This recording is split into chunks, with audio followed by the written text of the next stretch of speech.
este es el pie, la pierna, la rodilla, ¿sí? Y obviamente, pues la percepción de que te duele la vas a tener, ¿ya? Probablemente si fue un dolor leve, el estímulo se quede a este nivel y no suba más allá.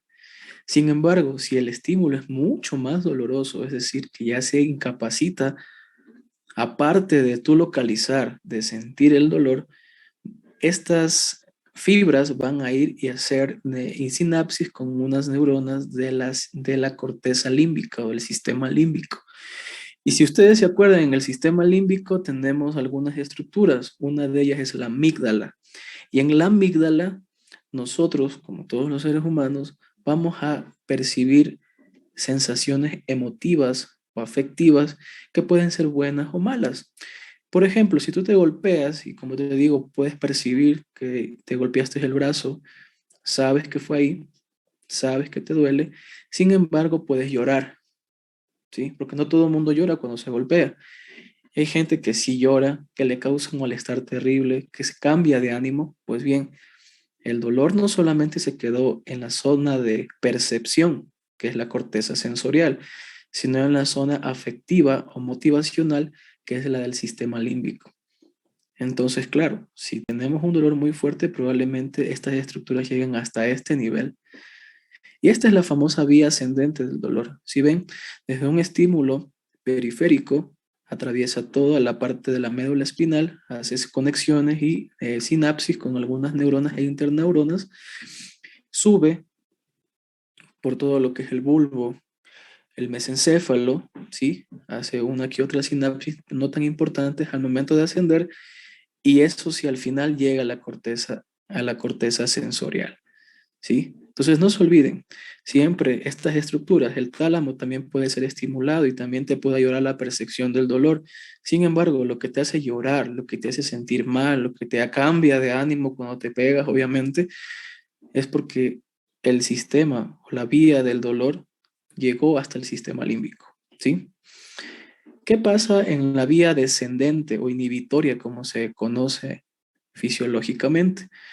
Pues a nivel del mesencéfalo tenemos la sustancia gris periacueductal y esta sustancia va a eliminar o va a tratar de inhibir todo el mecanismo del dolor inicial.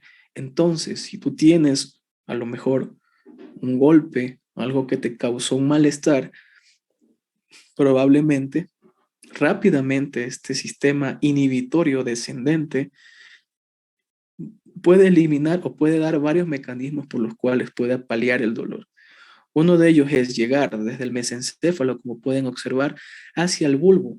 Y en el bulbo tenemos unos núcleos, que es el núcleo magno del rafe y el locus ceruleo. Entonces, a ese nivel se pueden hacer sinapsis con otras neuronas y llegar hacia otra vez la raíz del ganglio dorsal de la médula espinal. Y como nosotros vimos en la parte de la llegada del dolor, en este sitio hay muchas interconexiones. Pues sí, al momento de inhibir el dolor, también podemos inhibir todos los neurotransmisores que se puedan generar a ese nivel. Es decir, al estimular este núcleo del magno rafio al locus ceruleo, puedo yo generar noradrenalina, ¿sí? O serotonina, ¿sí? El núcleo del magno del RAF es el que libera serotonina y el locus ceruleo el que libera noradrenalina, y esto puede inhibir la respuesta del dolor a nivel de la médula espinal, ¿sí? Por otro lado, desde el mesencéfalo, desde la sustancia gris periacueductal, miren cómo puede bajar estas otras fibras súper largas y llegar al mismo sitio, y puede, obviamente, sintetizar o puede eliminar unas sustancias que son las encefalinas. Y las encefalinas, no sé si ustedes recuerden que existen algunos péptidos dentro de nuestro cuerpo, ya lo vamos a ver, que se pueden sintetizar de forma rápida sin dar algún tipo de medicamentos, simplemente por el mecanismo de compensación del cuerpo ante una lesión. Por ejemplo, si tú tienes un golpe, no todos los golpes van a requerir tratamiento farmacológico. ¿Se acuerdan cuando nosotros éramos mucho más pequeños y nos dábamos por ahí un golpe caminando? A lo mejor estábamos aprendiendo recién a coger cosas y nuestras madres nos decían, ven para acá, no te pegaste y tú en la mano. Entonces ellas cogían y te sobaban la mano, ¿sí? Entonces, al momento de yo hacer este roce entre mi mano, ¿sí? Un estímulo alterno, voy a empezar a liberar péptidos endógenos, uno de ellos la encefalina a través de la metaencefalina, ¿sí? Que van a causar inhibición a este nivel del dolor llevado por fibras periféricas. Imagínense que algo que parece tan rutinario, ahora entendemos por qué el roce solamente de la mano o de que tú te estás sobando, que te duele, te quita y te calma el dolor. Te está liberando péptidos endógenos sintetizados parecidos a los opioides. Uno de ellos es la encefalina. Ese es el mecanismo conocido como la compuerta que se llama. Es decir, al existir una lesión, un dolor, rápidamente tu cuerpo intenta controlar y se activa más allá de la vía ascendente, la vía inhibitoria descendente, para tratar de que todos estos péptidos o neurotransmisores excitatorios como la sustancia P y el glutamato, acuérdense que estos son neurotransmisores excitatorios a nivel de la membrana, ¿sí? Pueden ser bloqueados por la liberación de estas encefalinas. Miren cómo bloquea a la neurona presináptica para que su liberación no sea en el sitio efector. Eso mismo pasa con los opioides. Pues los opioides actúan o se propagan o se potencian siempre en la vía inhibitoria descendente del dolor. Entonces, acuérdense que esta vía va a tener varias fibras, varias interneuronas y neuronas, iniciando por la sustancia gris periacueductal en el mesencéfalo, luego puede pasar hacia los núcleos del bulbo raquídeo, núcleo del magno del RAFE que sintetiza serotonina y núcleos o locus ceruleus que sintetizan noradrenalina o norepinefrina. Actúan a nivel del asta dorsal de la médula espinal y bloquean que se genere todo este mecanismo ascendente del dolor.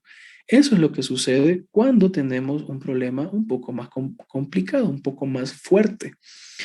Entonces, no se olviden de que también estas fibras rápidas pueden ascender o pueden llevar su dolor cuando están a este nivel a través de algunos tractos. Entonces, el tracto no espinotalámico a través de estas fibras rápidas que se proyectan hacia la formación reticular tálamo y corteza sensorial van a propagar el dolor intenso, agudo y punzante, ¿sí? Acuérdense de esa parte. Y obviamente, como les había mencionado, pueden generar el mecanismo de retirada o localizar el dolor, ¿sí? Pero también tenemos estas otras fibras lentas a través del palio espinotalámico que va a generar pues ese dolor sordo, quemante. Aquel dolor sordo es aquel dolor, por ejemplo, del cáncer, ¿sí?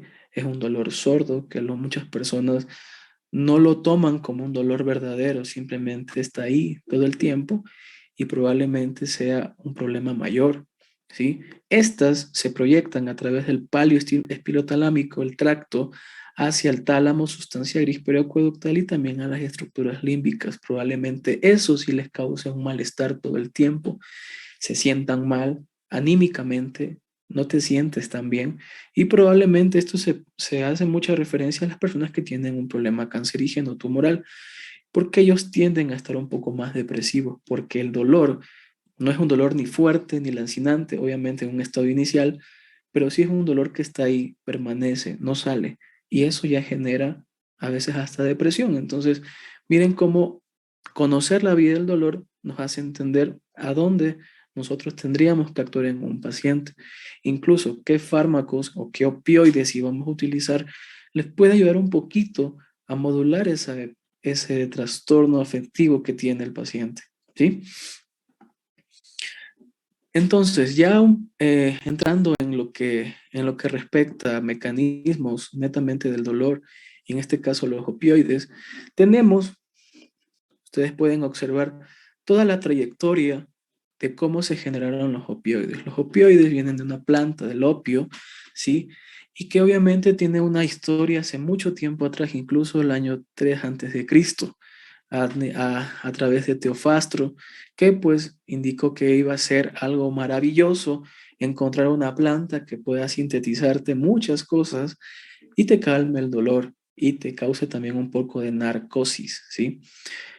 Por otro lado, tenemos que el opioide fue dado como palabra, como tal, como un regalo divino a través del Papaver somnífero en 1618 por Sydenham, ¿sí? Es decir, es una planta, es un derivado del alcaloide, ¿sí? Que puede sintetizar muchos otros componentes y que de ahí puede salir algo que nos calme, nos dé confort, ¿sí? Por eso hay que tener mucho cuidado con los opioides.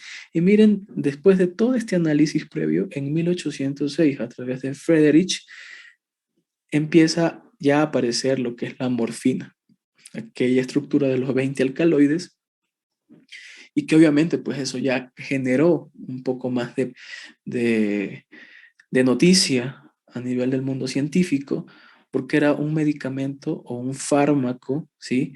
Que podía prácticamente quitarte cualquier dolencia. Y más allá de eso, por los poderes que tienen algunos opioides de ser dependientes, ¿sí? A diferencia de los antiinflamatorios que no lo son, ¿sí? Puede ser una de las características pues más importantes que se empezó a generar en ese momento. Posteriormente apareció la heroína, ¿sí? La heroína que dentro de su composición se determinó que puede ser un medicamento opioide adictivo, ¿sí? Se hicieron algunos estudios, algunas situaciones por los cuales las personas que intentaron identificar esto vieron la posibilidad de que la heroína sea realmente adictiva. Alder Wright hizo algunos estudios químicos, farmacológicos, y determinó de que este medicamento puede ser muy bueno, pero a la vez puede ser muy peligroso hasta ese momento.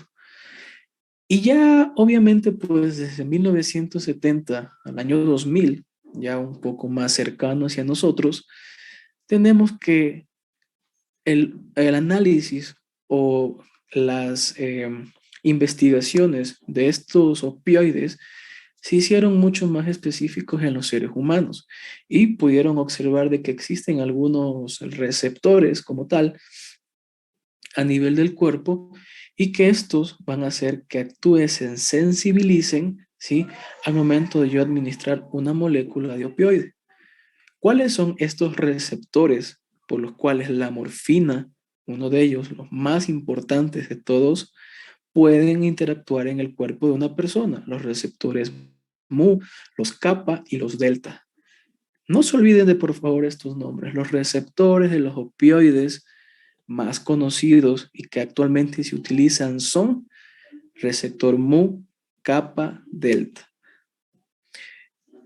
Dentro de las clasificaciones farmacológicas, decidieron darle un nombre un poco más original, un poco más pegado hacia las siglas en inglés que saben tener, y decidieron optar porque el receptor mu se llame more, porque el kappa sea core y el delta sea dor.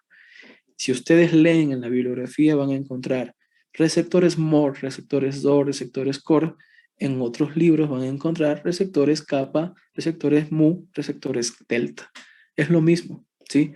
Esta parte solo es una clasificación. Para términos un poco más explicativos, podemos utilizar los receptores mu kappa delta, ¿sí? Que son un poco más conocidos, ¿sí? Y que la clasificación en Goodman y Gilman te ponen Mordor Core por esta parte ya internacional. Entonces, como les había mencionado previamente, nuestro cuerpo ya sintetiza algunos péptidos que son proteínas, ¿sí? Que se liberan de forma interna cuando necesita abastecerse un problema, por ejemplo, una situación de lesión en el cuerpo, sea cual sea. A nivel, obviamente, de todo el sistema nervioso y sobre todo el sistema nervioso periférico y luego va hacia la médula espinal y sube hacia la parte central, podemos tener las encefalinas, las beta-endorfinas y dinorfinas. Estos tres conforman los péptidos opioides endógenos del cuerpo. Y dentro de estos, ¿sí? Como ustedes pueden observar acá en la gráfica, hay una estructura un poco compleja de comprender. Básicamente es entender que estos péptidos derivan de proteínas, de precursores, ¿sí? Que van a irse sintetizando y que van a liberar ese, esa molécula, ese péptido, cuando el cuerpo lo necesite, ¿ya? Una de las más importantes, y como las que le había mencionado, cuando alguien te soba y te pasa el dolor, incluso cuando hay médicos o gente que se dedica a la acupuntura, a la medicina alternativa, utiliza esas agujas y dicen, me duele esta parte de la espalda y no me pasa con ningún medicamento. Y de repente estimulan esa fibra nerviosa, ¿sí? Esas terminaciones nerviosas que liberan de por sí ya péptidos endógenos por la vía inhibitoria que vimos, y de repente el dolor se va, ¿sí?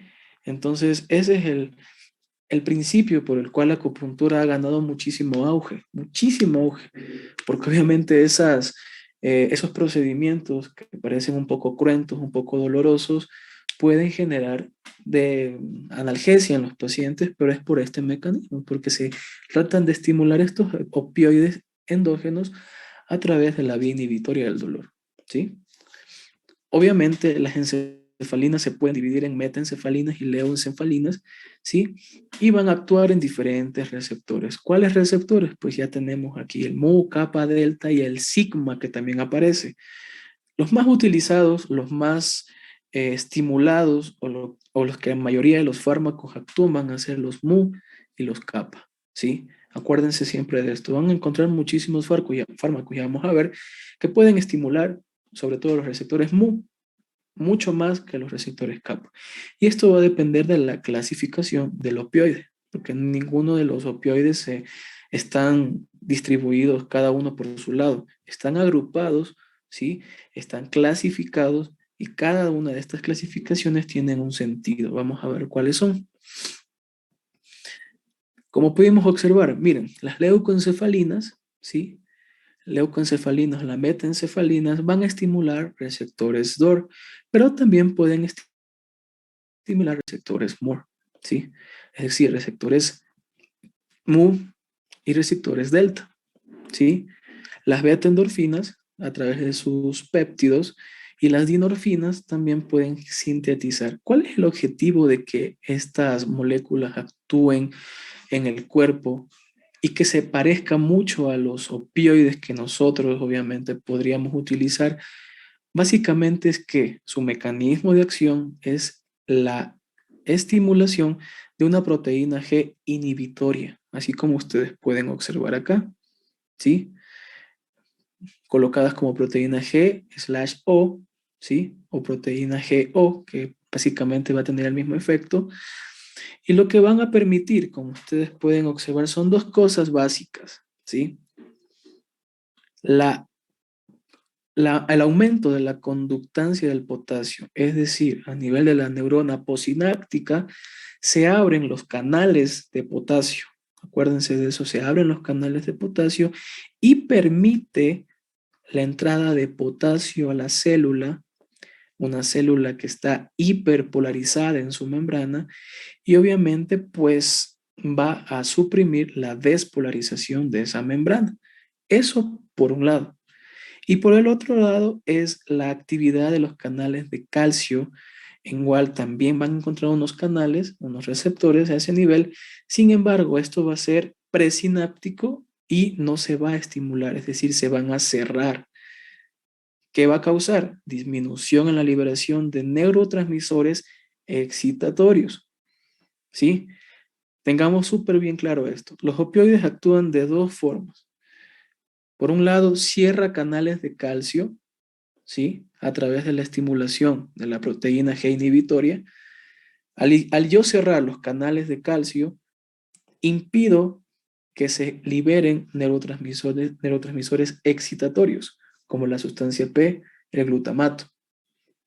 Por otro lado, a nivel de la neurona posináptica, yo hiperpolarizo la membrana, es decir, que sea difícil de despolarizarla en algún momento, tratando de aumentar mi ganancia de iones potasio, ¿sí?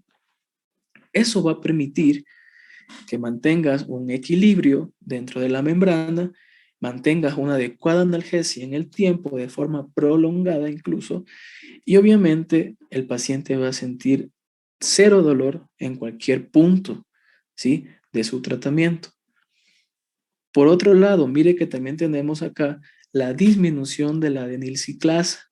Y obviamente, pues al yo realizar todo este mecanismo, voy a disminuir el AMP cíclico celular y la disminución o de la disminución de la activación de una proteína quinasa. Acuérdense que todas estas pueden generar mecanismos de liberación de neurotransmisores y movimientos cinéticos mucho más amplios en la célula.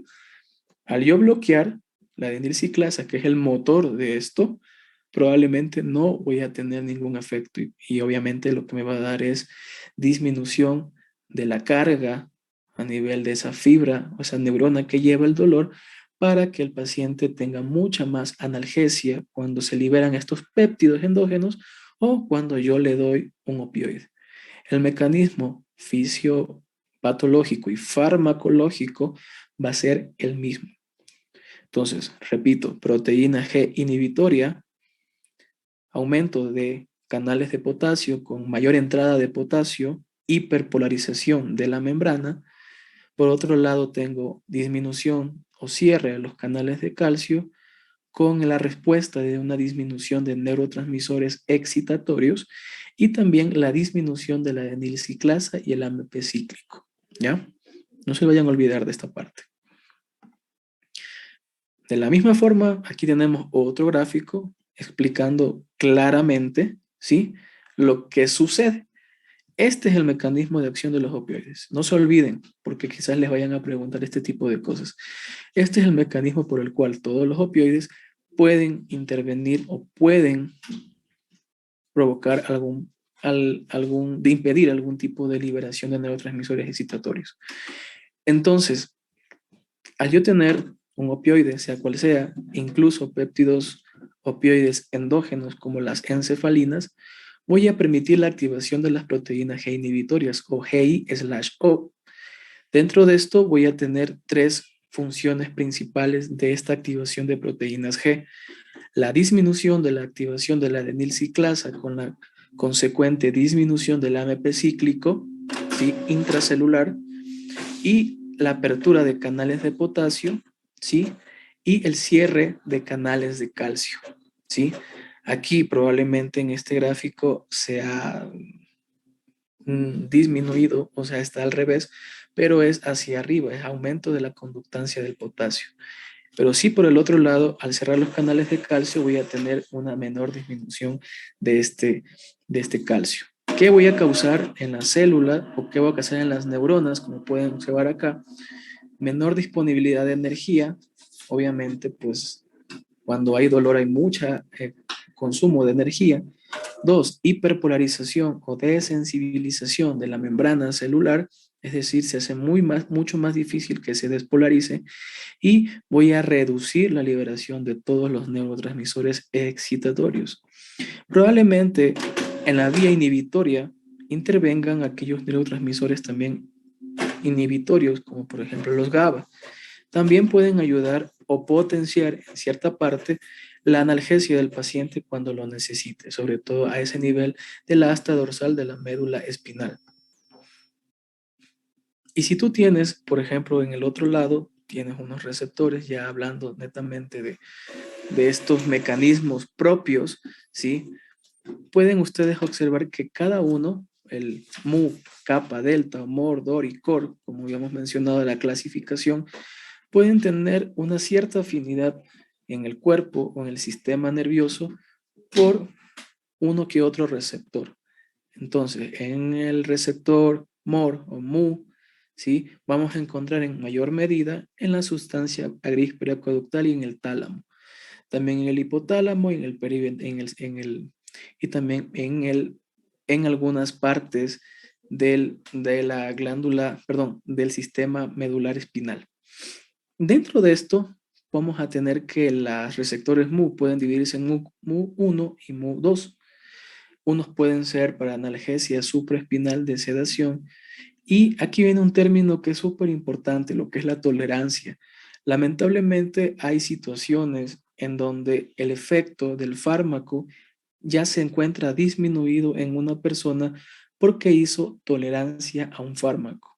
Es decir, personas que toman muchísimo tiempo un fármaco, un opioide, a través de estos receptores que se encuentran en todo esto que acabamos de mencionar, pueden consumirse o pueden ocuparse de forma completa y probablemente la siguiente dosis del medicamento ya no va a tener el mismo efecto y el paciente necesita aumentar la dosis para, entre comillas, alcanzar el efecto que lo tenía cuando empezó a tomar el medicamento.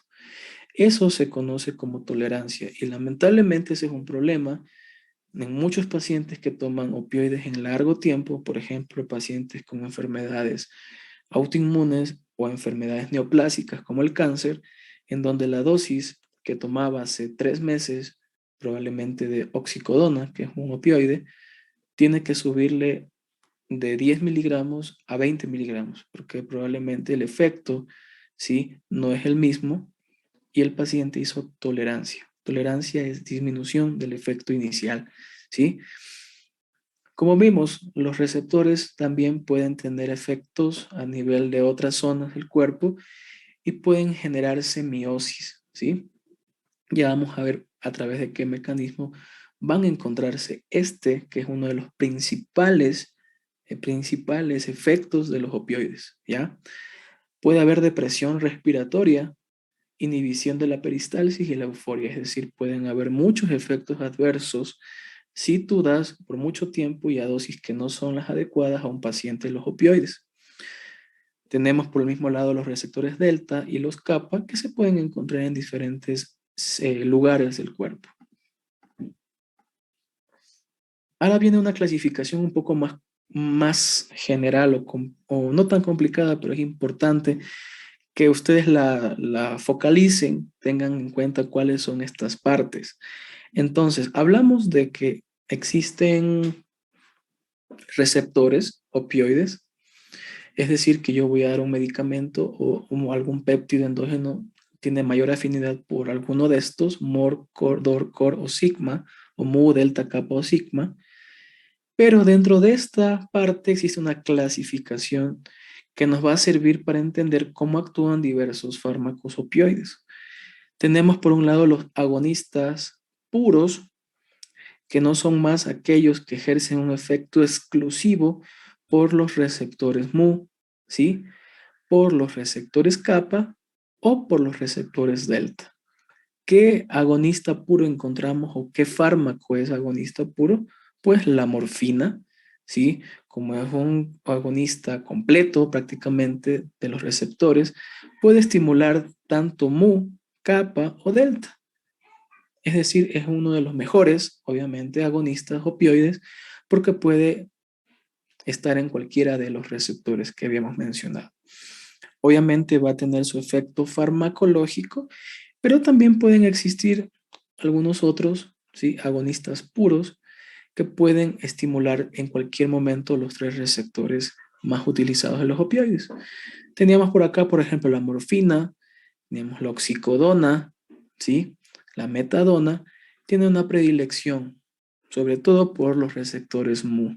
Como les dije, les encanta siempre estos receptores. Puede que también se ajusten al kappa, puede que también se ajusten al delta, pero pues les encantan los receptores Mu y esos son los que más se utilizan en este tipo de fármacos. Entonces, acuérdense, agonista puro, predilección netamente por receptores, netamente opioides. Agonistas, antagonistas, vamos a tener va a haber unos fármacos que van a tener una afinidad exclusiva, por ejemplo, por el receptor kappa, es decir, va a ser agonista del receptor kappa y va a dar todos los signos o toda la analgesia necesaria estimulando un receptor opioide. Perfecto. Pero este fármaco que X, ¿sí? Que va a tener este poder agonista y antagonista, además de estimular los receptores kappa, va a tener un efecto antagónico, ¿sí? Es decir, lo contrario, estimulando otro receptor. Por ejemplo, va a antagonizar el efecto de los receptores mu. Miren, parece un poco extraño, pero hay medicamentos que son opioides, que son agonistas y antagonistas. ¿Cuál es él? ¿Cuál es uno de ellos? La nalbufina.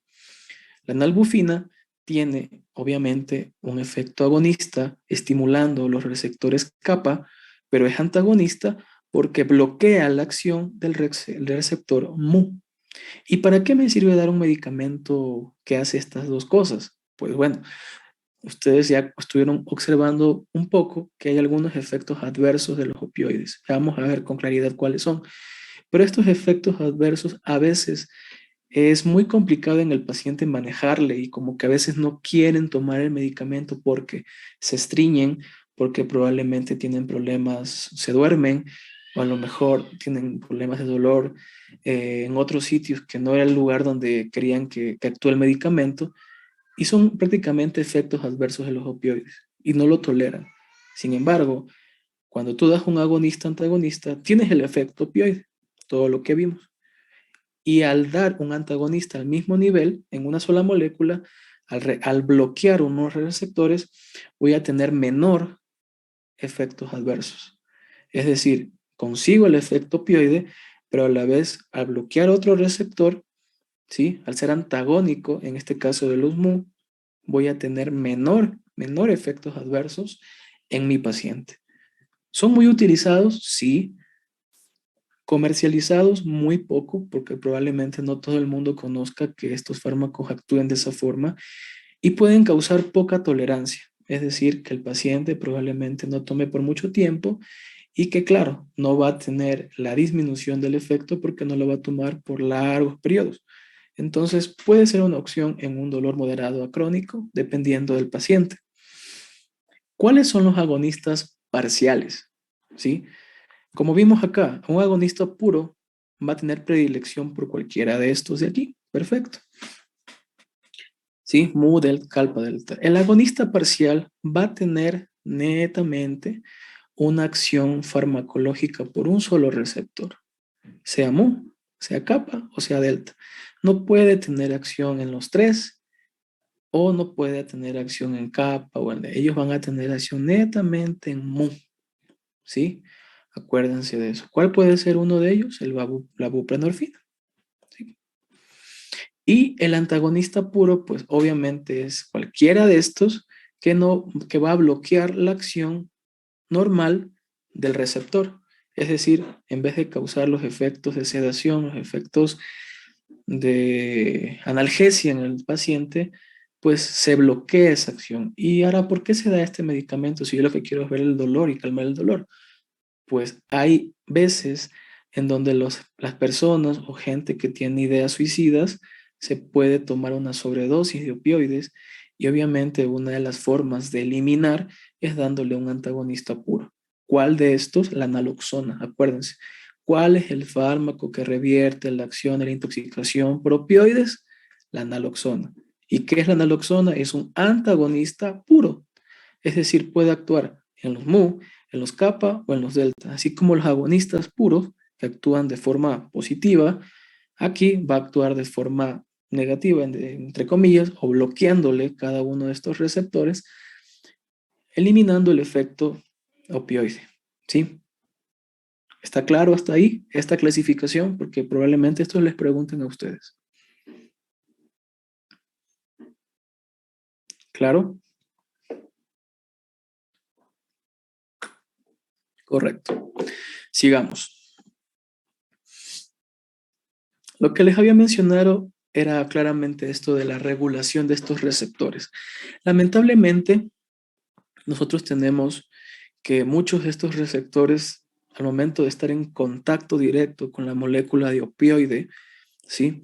Van a hacer su mecanismo por la proteína inhibitoria, van a generar todos los mecanismos que ya vimos, ¿sí? Sin embargo, hay un stop en algún momento de la administración de este medicamento en los cuales el receptor ya está ocupado y la molécula está saltando. A lo mejor dice aquí hay un receptor si es agonista puro, ¿no? Hay un kappa está ocupado, un delta está ocupado, acá también, y se salta y dice, bueno, todos están ocupados. Y probablemente el fármaco no actúe o se adhiera, pero así en un ladito al receptor que por ahí tiene espacio. Lamentablemente esas cosas suceden cuando tomas mucho tiempo opioides. Y como les había mencionado, uno puede generar muchísimos problemas cuando ya obviamente estamos en un dolor crónico. El paciente primero genera un mecanismo de desensibilización, es decir, los receptores que antes eran sensibles a los opioides, ahora ya no lo son. Y lamentablemente tienen que durar entre horas y días para que vuelvan a estar sensibles cuando nuevamente tomas el fármaco.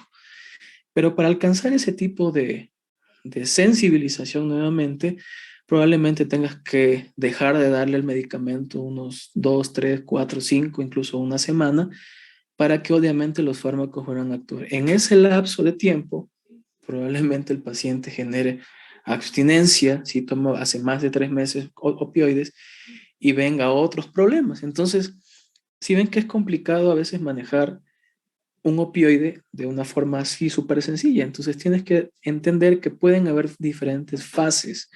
Una de ellas es la primera de desensibilización.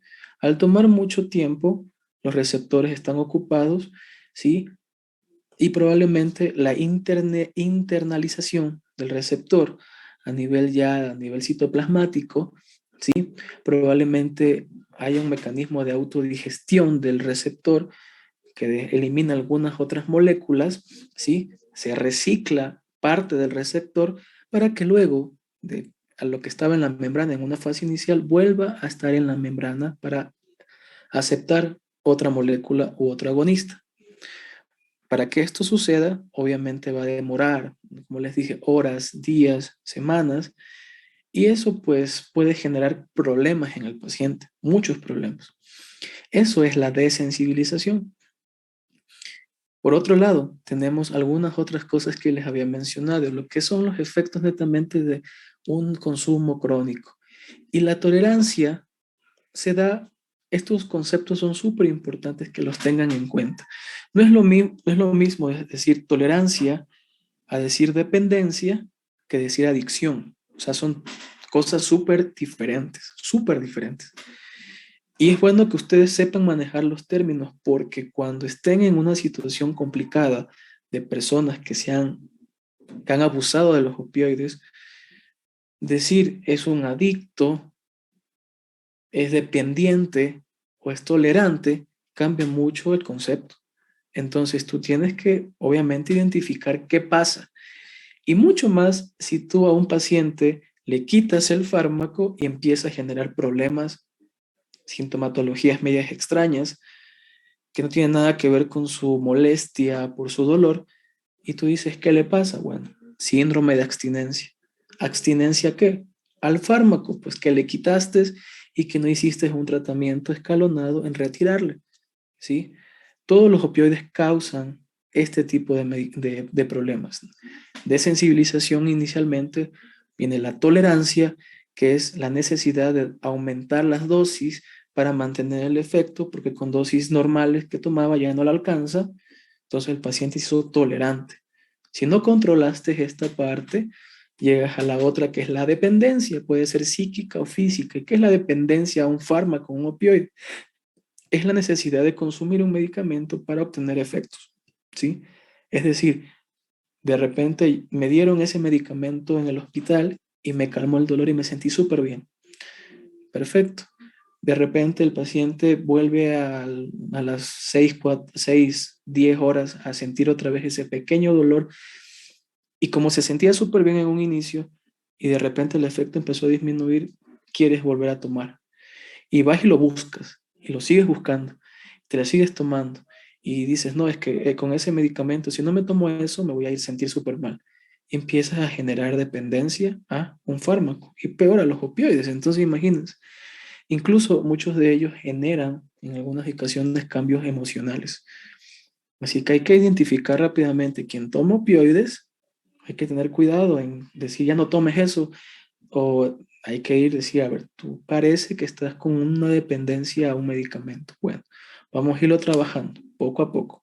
Pero no, a ver, dame el medicamento y no lo tomes nunca más. O sea, probablemente ese paciente te golpee, porque ellos son personas que a veces pierden el control porque saben que con ese medicamento su condición general está bien. Y si ellos piensan eso, probablemente van a también a reflexionar en que si no lo toman, van a fracasar en todo. Entonces, cuidado, dependencia psíquica y también la dependencia física, es decir, un estado fisiológico que se adapta al medicamento en el tiempo y que, bueno, está ahí en el paciente, ¿sí? Y que obviamente, pues si tú le quitas, puede causar lo de acá abajo que se llama síndrome de abstinencia. Y tengan en cuenta este concepto, la abstinencia o síndrome de abstinencia es un estado transitorio consecutivo a la ingestión o asimilación de sustancias psicotrópicas o de alcohol que produce alteraciones del nivel de conciencia, cognición, percepción, estado afectivo, pero sobre todo malas respuestas, le digo yo, a los estímulos fisiológicos o psicológicos. ¿Cómo viene un paciente con síndrome de abstinencia a la emergencia de un hospital? Antecedentes de tomar probablemente heroína, perdón, colocarse heroína, a lo mejor inhalar algún tipo de cocaína, ¿sí? Drogas ilícitas, pero también, por otro lado, se inyectaba fentanilo, por ejemplo, que es un opioide fuerte. Y de repente viene con sintomatología, taquicardia, alteración del estado de conciencia, diaforesis, taquipnia, ¿sí? Y tú empiezas a decir, ¿qué le pasa a este paciente? ¿Qué sucedió? Preguntas todo, haces exámenes de todo y lamentablemente todo está bien. Y ahora te haces la pregunta, ¿qué sucede? En ese momento es súper necesario hacer un estudio toxicológico, ¿sí? Un panel toxicológico que se llama para identificar rápidamente a qué sustancias en el cuerpo están muy altas. En el toxicológico puedes tener alcohol, benzodiazepinas, morfina, bueno, opioides, puedes tener sustancias ilícitas, etcétera, y te va diciendo, tiene esto en la sangre o en la orina sale este medicamento. Probablemente lo que tiene es una abstinencia porque hizo una dependencia física, obviamente en el tiempo, no tomó la medicación, se cortó por completo, a lo mejor no tuvo dinero, no tuvo cómo conseguir lo que consumía y de repente el cuerpo empezó a generar un mecanismo como de rebote, ¿sí? Y el paciente somatiza muchísimo y causa esta abstinencia. ¿Cómo lo puedes tratar? Hay muchas formas de tratar. Una de ellas a veces es dar benzodiazepinas de acción prolongada para controlar los estados de hiperquinesia del paciente. La taquicardia, la taquipnia, la fiebre, hacen un montón de efectos estos pacientes, ¿sí? Y todo por un mal uso de estas cosas. Miren que el concepto de adicción es totalmente aparte, ¿sí? Ya es un trastorno neurobiológico crónico que se comporta tanto como un uso aberrante del opioide como un comportamiento social inadaptado. Es decir, una persona que pese a que tome, no tome, haga lo que sea, pues tiene un mal estado afectivo dentro del medio y obviamente él tomará mucho opioide porque su condición neurobiológica pues está alterada. Y estos pacientes probablemente necesiten apoyo psiquiátrico ya en un estado mucho más prolongado. Internación, tratamiento a largo plazo, ¿sí? Ya es una situación complicada. Un adicto, ¿sí? Es un paciente muy complicado que necesita ayuda no solo ambulatoria, necesita ayuda hospitalaria en algo psiquiátrico. Entonces, si ven cómo todos estos conceptos ahora los van a tener un poco más claros, los pueden revisar, reflexionar, volver a hacer. Sí, yo les puedo preguntar en el examen qué es una dependencia o la diferencia entre tolerancia, adicción. Ustedes van a tener que identificar, porque esto va a ser casi siempre en la vida del médico, ¿ya? En todo. Bien, y ahora, dentro de la parte de la clasificación, como nosotros vimos, hay medicamentos que están dentro de estos grupos grandes que vimos, de agonistas puros, parciales, etcétera. Y por favor, tomen muy bien en claro o anoten este tipo de cosas porque son necesarios entender cuáles pertenecen a cuál familia. Entonces, los agonistas puros tenemos que se pueden dividir en naturales, semisintéticos y sintéticos. Los agonistas puros naturales derivados del opio, como vimos en la historia, la morfina, ¿sí? Un agonista puro natural, morfina, no se olvide. Puede también estar la codeína y el dextrometorfano. No se lo utiliza mucho al dextrometorfano últimamente porque, según la FDA, decidieron quitarlo del mercado. ¿Qué pasó? Habían algunos efectos cardiovasculares muy difíciles de tratar, muy devastadores. Una molécula causaba arritmias, causaba infartos, causaba paradas cardíacas al usar dextrometorfano. Entonces, se decidió quitarlo. Sin embargo, los colocan en los libros de farmacología todavía porque obviamente pues forman parte de la molécula natural del opioide, ¿ya? Los semisintéticos pueden estar la famosa oxicodona, que en la comercialización son en unos frascos con unas cubiertas, ¿sí?, entéricas, y que hay algo súper interesante de la oxicodona. En Estados Unidos, hace un tiempo atrás, mucha gente, como sabía el poder analgésico y opioide de este medicamento, sobre todo los que tenían estos problemas de dependencia, cogían la pastilla, ¿sí?, la tableta, y la trituraban. Y cuando la trituraban, a veces no tenían para inyectarse heroína, inyectarse otras cosas un poco más fuertes. Entonces cogían la oxicodona, que aparentemente es un poco más económica y que se comercializaba de forma general, así como el tramadol, por ejemplo, y la trituraban. La ponían en una jeringuilla con un poquito de agua y se la inyectaban. Entonces, imagínense, era tan soluble en el agua la molécula o este medicamento, la tableta, que rápidamente se hacía un compuesto soluble dentro de la inyección y se lo inyectaban directamente a la vena. Mucha gente murió haciendo esto, adicciones grandes. Entonces, a partir de este tipo de situaciones decidieron, a ver, vamos a hacer un revisar. Es un medicamento muy usado en el cáncer, pacientes que tienen dolor crónico, pero hay mucha gente que lo usa para otras cosas. Entonces decidieron a la molécula de oxicodona ponerle una recubierta entérica importante y una molécula y una recubierta que sea difícil, casi imposible de triturar. Si ustedes conocen el Ministerio de Salud Pública o en el IES, sí dan la oxicodona a veces a los pacientes crónicos. Entonces uno saca una pastilla de esas, una tableta, y se da cuenta rápidamente de que es muy dura. Y si tú le empiezas a dar como una piedra y todo, no se te va a descomponer. Lamentablemente eso tiene un porqué y ahora lo van, hasta ya lo saben, por qué pasa esas cosas, ¿sí? Ya no se comercializa la anterior oxicodona, sino la nueva, la que tiene una recubierta, ¿sí? El tramadol también es un semisintético, ¿sí? Este sí se lo comercializa muchísimo, tanto en tabletas como en cápsulas, ¿sí? Y que obviamente pues va a tener muchas presentaciones. Ya vamos a hablar netamente del tramadol. Hay algo interesante del tramadol. No solamente tiene un efecto en receptores MU o lo que sea, sino que también tiene un efecto antidepresivo, ¿sí? Ya vamos a ver por qué.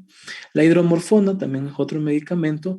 Dentro de los sintéticos, agonistas puros, está la metadona, fentanilo, la meperidina, el propoxifeno y la loperamida.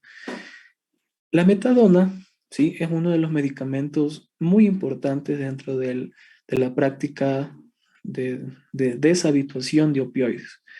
Si a lo mejor tú estabas tomando por mucho tiempo o inyectándote morfina, oxicodona, etcétera, y quieres hacer un puente para tratar de deshabituarte o en lo posible tratar de eliminar esta dependencia de forma progresiva, puedes utilizar la metadona, ¿sí? La metadona tiene un poder para deshabituar a las personas que, por ejemplo, utilizaban heroína. Entonces, ahí sí adicto a la heroína o un dependiente de la heroína, trataban de darle metadona en los centros psiquiátricos para deshabituarlo progresivamente del uso de este alcaloide, ¿sí? Y es una de las cosas principales por las cuales la metadona existe. Es uno de los que tiene los poderes mucho más necesarios para este mecanismo. El fentanilo, aunque ustedes no lo crean, es 20 veces, incluso más veces potente que la morfina. Imagínense un medicamento que sea 20 veces más potente que la morfina. Conocemos que la morfina ya es potente como tal. Y todos los medicamentos se hacen acorde a la morfina, o sea, la equivalencia, ¿sí? Y el fentanilo, pues, es 20 veces más, es una locura, ¿no? Entonces, tener cuidado porque hay mucha gente que utiliza esto como si fuera cualquier cosa, ¿ya? Aquí en el país existen parches transdérmicos. En algunos centros hay la inyección que se la da en bolos o se la puede dar en infusión continua. En el mundo de la terapia intensiva la utilizamos para analgesia, casi siempre el paciente crítico, con dosis que pueden ir desde 0,5 hasta 10 microgramos kilo hora. ¿Sí? Tenemos algo que es aquí súper novedoso, la loperamida. ¿Alguno de ustedes ha escuchado para qué sirve la loperamida? Byron, tal vez has escuchado para qué sirve la loperamida.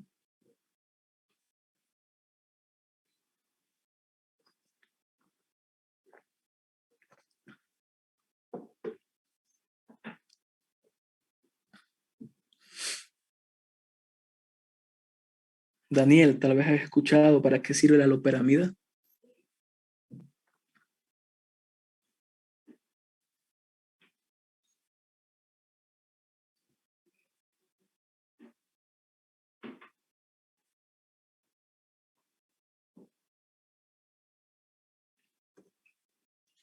¿No?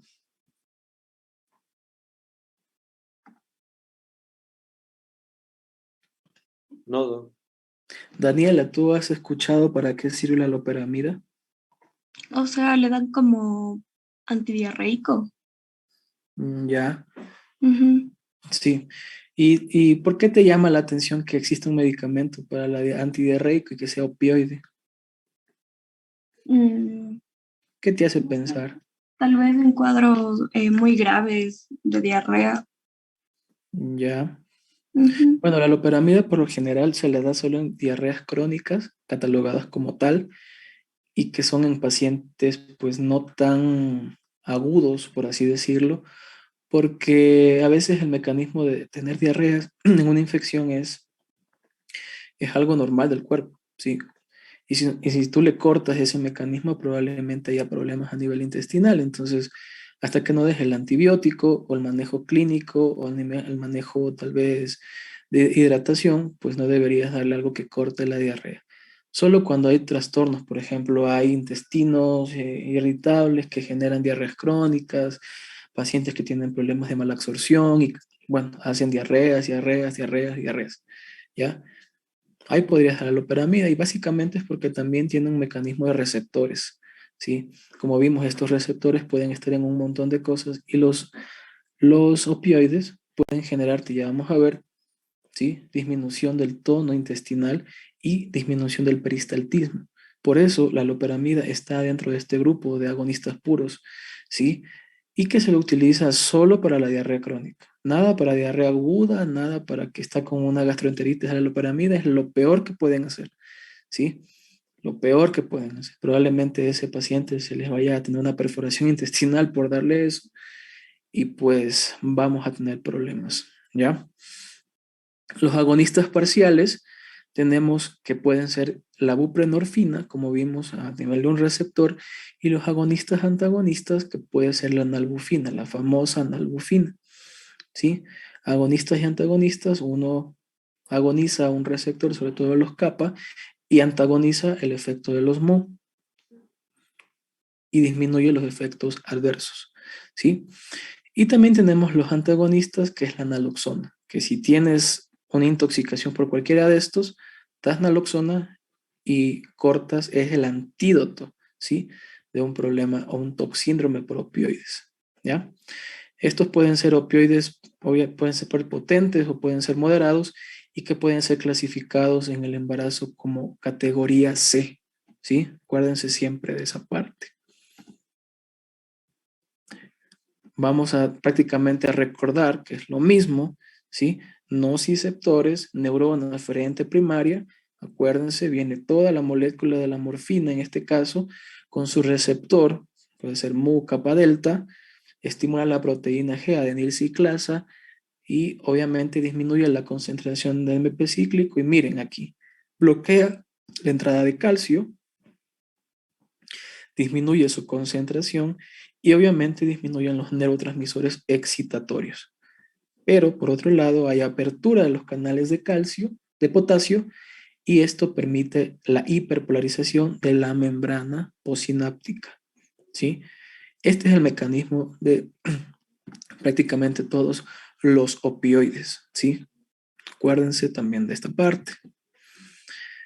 Aquí tenemos obviamente el mismo mecanismo y la gráfica básicamente es que al tú estimular con el dolor algún problema, alguna situación, puede llegar hacia la amígdala, la famosa amígdala en el sistema límbico y obviamente pues te puede causar un problema que lloras, te sientes mal, te sientes depresivo, no te sientes bien. Y si tú no controlas, pues puede generar problemas psiquiátricos en alguien que tiene mucho dolor. Si no le controlas el dolor de forma adecuada a alguien, primero que no te va a consultar nunca más en la vida, porque ese dolor, no, ese doctor no me quita el dolor, te va a hacer a un lado, porque así a veces son los pacientes, hay que tener cuidado. Y por otro lado, ¿sí? Su propio dolor como tal va a hacer que siga exacerbándose y ya va a llegar a zonas superiores, como vimos el sistema límbico a la amígdala, y que va a causar un malestar total, ¿sí? Los opioides pueden tener una absorción, como vimos, oral, inyectable, subdérmico, intradérmico, ¿sí? Incluso hay sprays en otros países de opioides, ¿sí? Claro que ahora no se comercializa tanto, pero también sirven para algunas cosas, ¿ya? Tenemos también que la distribución o su forma rápidamente de absorberse también puede ser a nivel intestinal y su metabolismo puede ser hepático principalmente, casi todos los opioides. Y obviamente, más del 90% va a tener un mecanismo de excreción renal, ¿sí? ¿Cuáles van a ser las propiedades? Entonces, aquí lo que habíamos visto previamente. Miren que hay los efectos netos de los opioides en el cuerpo. Estos son los efectos. No existen otros que sean mayores y son los que ustedes tienen que acordarse, porque en un caso clínico se les puede poner algo parecido y de repente no van a saber. Van a decir está intoxicado, pero a lo mejor es efecto propio del opioide. A nivel del cerebro puede causarte analgesia, sedación, euforia, disforia. Puede causar esto sobre todo los que son antagonistas, agonistas, porque como vimos, agonizan un receptor y antagonizan el otro y pueden causarte como esta variabilidad de connotación eufórico y disfórico. Inhibición del reflejo toxígeno, sobre todo la codeína, que es un agonista puro, ¿sí? También puede haber aumento de la presión intracraneal, ¿sí? Los opioides a dosis un poco altas pueden hacer elevación por edema cerebral, mecanismos celulares y pueden generar un aumento de la presión intracraneal. A nivel del tercer par craneal, acuérdense que el tercer par craneal controla lo que es la pupila, ¿sí? El motor ocular común es el tercer par craneal y obviamente al ser estimulado, ¿sí? A través de este núcleo Edinger-Westphal que se llama, ¿sí? Acuérdense, el núcleo Edinger-Westphal puede causarte miosis, es decir, los opioides en dosis terapéuticas pueden causar contracción de la pupila, ¿ya? Por estimulación del parasimpático a nivel del núcleo Edinger-Westphal. Pregunta de examen, acuérdense de esto, ¿ya? Vasodilatación pueden generarte los opioides, disminuyendo las resistencias sistémicas vasculares, disminuyendo el reflejo de respuesta de los varoreceptores y te puede causar una hipotensión ortostática, ¿ya? Esto ya vimos la otra vez en semiología. A ver, Renata, ¿qué era la hipotensión ortostática?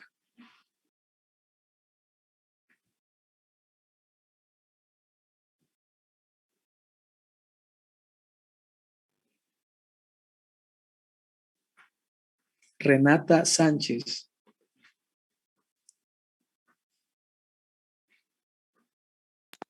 Doc, ¿puedo repetir la pregunta?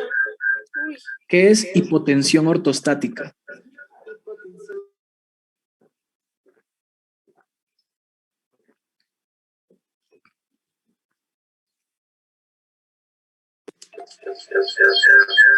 Uy. A ver, abre el micrófono. Abre el micrófono. No te escucho bien, que parece que el micrófono está con eco. Sí, ¿Alguien? puedo escribir. Yo creo que puede que alguien más apague el micrófono Apaga. al lado de ella.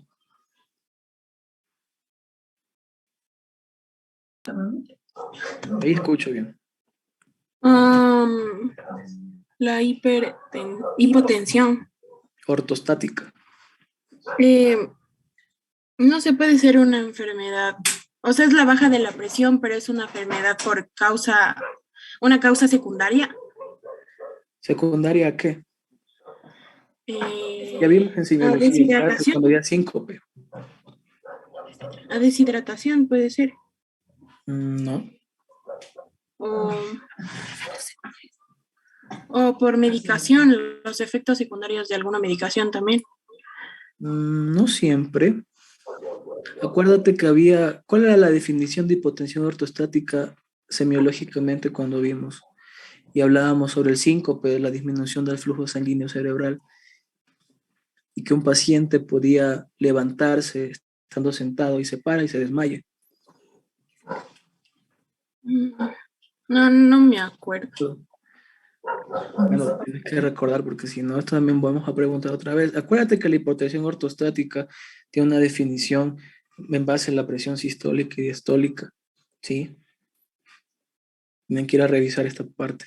Y es el paciente que se levanta, ¿sí? Bruscamente, y obviamente puede generarte desmayo o síncope. Es probablemente porque al darle un opioide, en este caso, la vasodilatación, ¿sí? De la circulación puede generar que disminuya el flujo sanguíneo cerebral.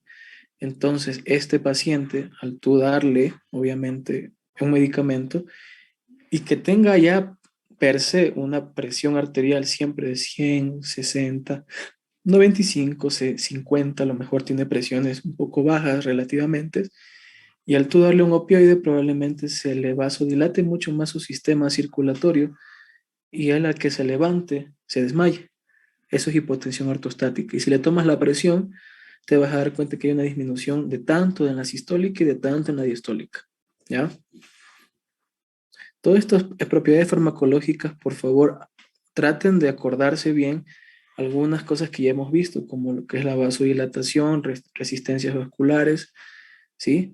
Porque esto puede ser pregunta de examen. Ya les voy diciendo de una vez, ¿ya? A nivel del músculo detrusor puede haber aumento del tono del esfínter vesical y esto puede generar retención de la orina. Por eso en un paciente que tienes, obviamente, a lo mejor problemas prostáticos, tal vez, darles opioides no sea una buena acción, ¿sí? También puede haber una disminución en la frecuencia respiratoria o la sensibilización al CO2. Y estos pacientes pueden generarte algo que es necesario e importante que tengan en la cabeza cuando den opioides, que es la depresión respiratoria. Todo opioide a dosis altas, no controladas, no terapéuticas o dosis equivalentes, ¿sí? Puede generarte depresión respiratoria, ¿ya? Entonces puedes tener, miren que pueden tener aumento en la presión intracraneal, puedes tener euforia, disforia, puedes tener miosis, vasodilatación, hipotensión ortostática, retención de orina y depresión respiratoria, básicamente por ahí, ¿ya? Pueden aumentar el tono del músculo liso, es decir, puede aumentar el peristaltismo, pueden disminuir el peristaltismo. Entonces, ¿qué te va a causar darle opioides a un paciente? Estreñimiento, ¿ya? La mayoría de los pacientes se quejan cuando van a la consulta por esto, porque el opioide que están tomando no les dejan hacer la deposición y de repente tienes que darles laxantes para que puedan hacer bien y esto puede generar disconfort y mala adherencia al tratamiento analgésico, ¿ya? Y cuando tienes un paciente con una cirugía, probablemente de vía biliar, vesícula biliar, pancreática, lo que sea, acuérdense que anatómicamente tenemos el esfínter de Oddi, ¿ya? Se abre y se cierra, y que este puede aumentar el tono y en problemas de vía biliar probablemente no sea una buena opción dar opioides a un paciente. ¿sí? No sea tan recomendable.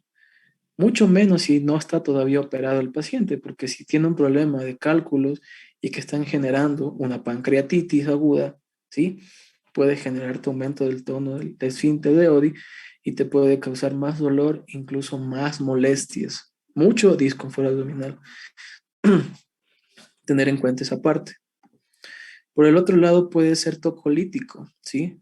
Puede inhibir incluso el parto en algunas ocasiones. Así que tienes un paciente en labor de parto, muy difícilmente vas a darle un opioide a una paciente de este tipo. Muy difícilmente. Lo puedes hacer, lo tienes que tener en cuenta que es tocolítico. Y cada dosis cualquiera puede generar disminución o atrasar la labor de parto. También puedes tener efectos a nivel del sistema inmune, ¿sí? Puedes tener también problemas a nivel hormonal, endocrinológico, mucho menores, pero que también existen, ¿sí? Así que miren todas las propiedades de los fármacos que pueden generar. Y en base a esto vienen, obviamente, los efectos adversos. Y también son preguntas, por favor, de examen. Alucinaciones, hipertonías, mioclonías, todo por un desajuste a nivel central. Hipertensión intracraneal, ya les había mencionado que aumenta la presión intracraneal, puede llegar a convulsiones. El tramadol puede disminuirte el umbral de convulsiones. Probablemente alguien que tenga predisposición a esto, le das una dosis pequeña, a lo mejor 25 miligramos, 50 miligramos, y con esa dosis el paciente te da una crisis convulsiva. Así que hay que tener cuidado en siempre preguntar los antecedentes antes de administrar un medicamento. La miosis, que ya habíamos mencionado, que se puede presentar a través a nivel de efecto parasimpático por estimulación del núcleo Edinger-Westphal, tercer paracraneal, y también puede haber a nivel cardiovascular choque, hipotensión y puede desencadenarte un paro cardíaco, ¿ya? Retención urinaria, puede haber alodinia, hiperalgesia en algunas ocasiones en los pacientes, pueden tener hiperalgesia, o sea, puede haber un desajuste total de lo que era la analgesia, hay un desajuste total de lo que pasa en estos pacientes. Puede haber broncorrea, ¿sí? Acuérdense que estos medicamentos pueden generarte alteraciones colinérgicas también en algunas ocasiones, y esto también puede desencadenar problemas nicotínicos y muscarínicos si nos ponemos a recordar cuáles son todas estas vías autonómicas, y el paciente también puede presentar este tipo de alteraciones.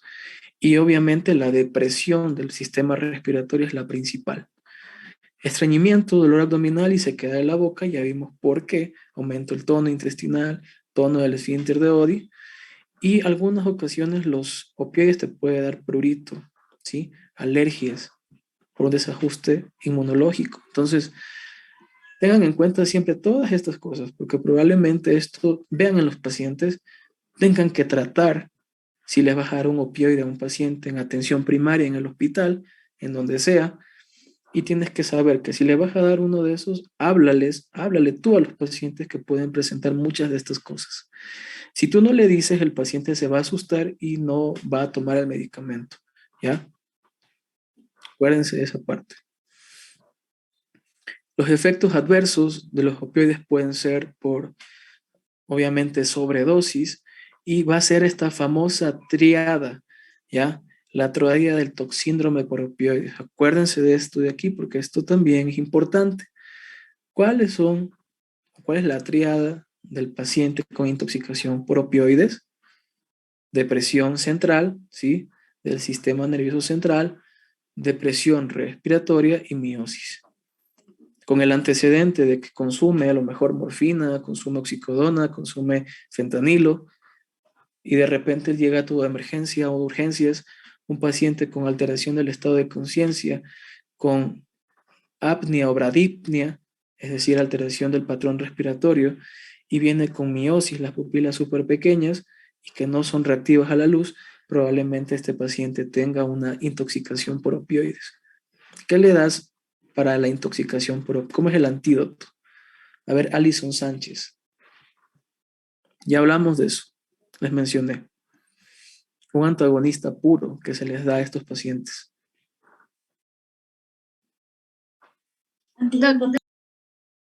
¿Perdón? Sí, espérame un ratito. No escuché. Está ahí dos.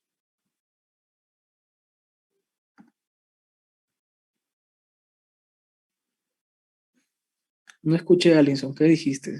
Se cortó. Ahí me escucha.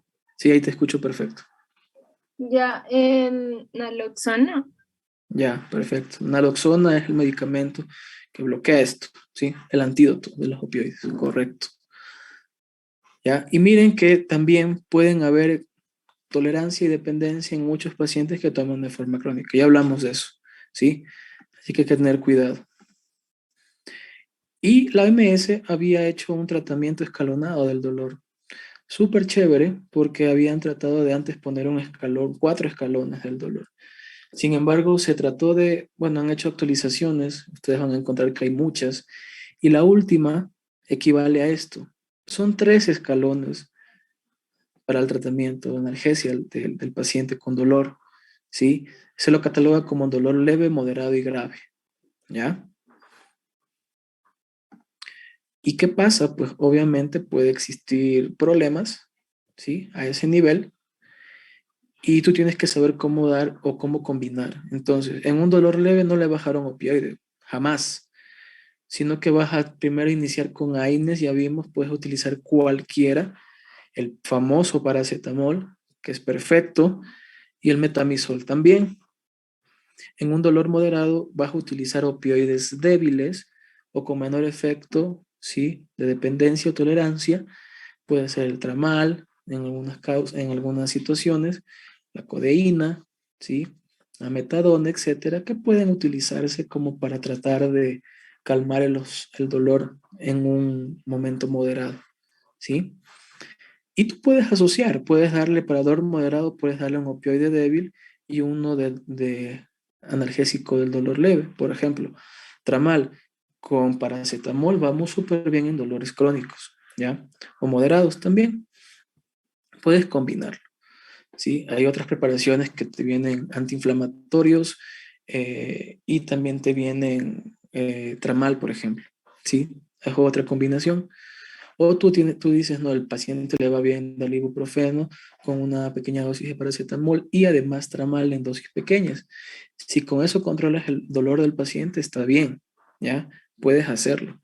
Pero lo que no está permitido es combinar 2 opioides a la vez. Fentanilo más morfina, o sea, no tiene sentido porque ustedes saben que hay receptores. Y si ya estimulo por un lado receptores, por el otro lado, pues como que no voy a tener efecto y lo que voy a es gastar medicamento en vano, ¿ya? Es lo mismo que en los AINES, no vas a poner ibuprofeno y ketorolaco porque sabes que el efecto va a ser el mismo con uno con otro y lo que puedes causar es disminuir el efecto de algún fármaco de estos y más efectos adversos, ¿ya? Y en dolor grave lo que vas a utilizar obviamente son los más fuertes y la morfina es una de ellas, el fentanilo también, sobre todo en hospitalización. Y acuérdense que la morfina tú puedes ir a dosis escalonadas, no tiene techo terapéutico lamentablemente, si tú puedes dar una dosis de 10 miligramos y puedes dar una dosis de 100 miligramos, que a la final va a existir algún efecto. Claro que a esa dosis de 100 que quizás le causes una depresión respiratoria, pero lamentablemente la morfina no hay techo y por lo tanto no puedes monitorizarla de poco a poco, o no puedes monitorizarla, perdón, en un intervalo de tiempo porque probablemente tengas que ir viendo la respuesta del paciente, poco a poco, ¿sí? Poco a poco. Y miren, tú puedes combinar incluso aquí una morfina, un fentanil con paracetamol. Te dice que puedes asociar fármacos del primer escalón. Y antes había el cuarto escalón, que eran todos estos que vemos aquí en gris, eran cuarto escalón, ahora lo han puesto como que puede estar entre el 1, el 2 o el 3. O sea, en cualquier de estos tipos de dolores, tú puedes dar los coadyuvantes del dolor. ¿Cuáles son los coadyuvantes? Los corticoides, los antidepresivos tricíclicos, los que hacen recaptación de la serotonina, inhiben la recaptación de la serotonina, ¿sí? Puedes darle pregabalina, los neuromoduladores, la gabapentina, todos estos pueden entrar aquí como tratamientos coadyuvantes. Entonces, ¿cómo puedes tratar el dolor? Tienes un millón de formas, ¿sí? En base a esta escala analgésica. Si tú la recuerdas bien cómo se divide por escalones y cómo puedes interactuar entre ellas, vas a darle un tratamiento adecuado al paciente. Entonces, Esto, como les había mencionado, podemos tener básicamente, es lo que hemos revisado en todo esto, ¿sí? Vamos a tener por un lado los agonistas puros como la morfina, ¿sí? Los semisintéticos oxicodona que podemos dar a los pacientes en un dolor moderado el tramal, ¿sí? En un dolor postoperatorio también el tramadol, que